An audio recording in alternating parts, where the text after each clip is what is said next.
Pulumi, from what I know, and this is like probably the approach we would take, Dylan, is what would probably happen is this would actually have a builder, and this builder would probably be like gRPC or something like that, right? And so what would happen is this would then ingest the language that you're choosing and then communicate over gRPC. Actually, it'd be like this, gRPC, to the builder itself. And this is how TVIX works right now. If you guys have heard of TVIX, this is really how TVIX works. TVIX, where they have multiple components and it's all connected via gRPC.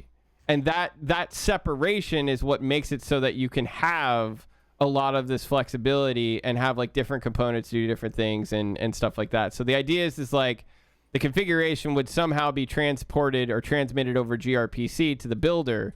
And again, the builder in this case could be OCaml, it could be Zig, it could be Go. And I will say this, that there's another thing we kind of need to be aware of though, which is how do we make it so that the configuration language, right, is really, this is Tame Impala, the less I know, the better.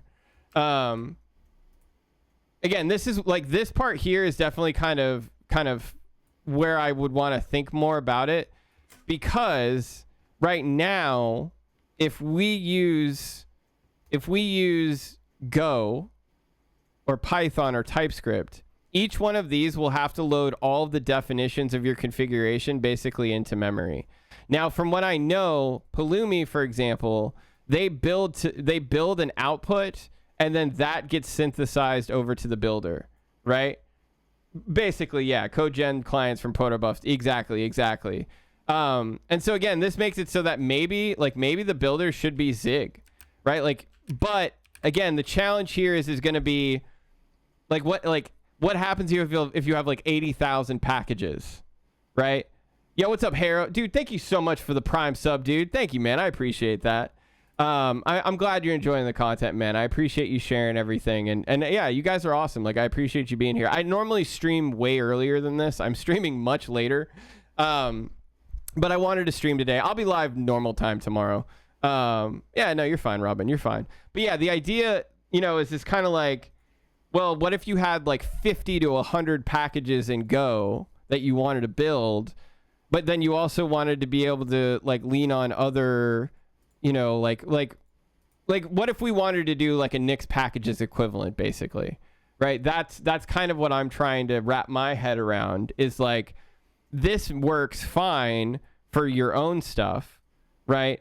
But what happens when you want to have like curl and like all, like if you want complete reproducibility, it has to be everything, right? And so you want everyone to use the same curl. You want everyone to use the same, other lower level stuff. And so that's where it's going to be a little bit of challenging. You know what I mean? That's going to be a little bit of challenging, is figuring out how to do all of that. But again, the configuration language goes to the builder, right? The builder then uses the store of your choice to build your software the way that you want, whether it be locally, remotely, or both, right? And then we have these backends that can work depending on which one you want. So again, for now, I think 3 good examples are OCI, file system, and unikernel, right? If we do OCI, we can create devms with containers very easily. If we do file system, then we can create shells for devms very quickly. And then if we want to do unikernel, we could create virtual machines for devms really quickly as well, right? Now, this might also mean that like devms support like multiple hypervisors and stuff like that, right? But the goal here is to be able to take something from the back end and use it in your devenv, just like we do with dev shells, right?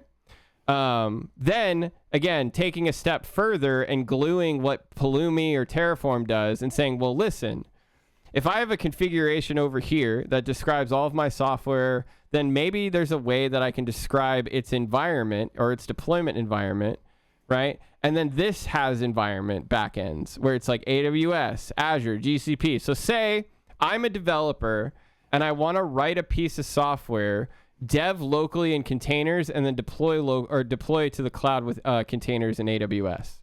Well, I want to be able to have a singular configuration file that I can run, right? And then maybe we have like a builder that builds, and then maybe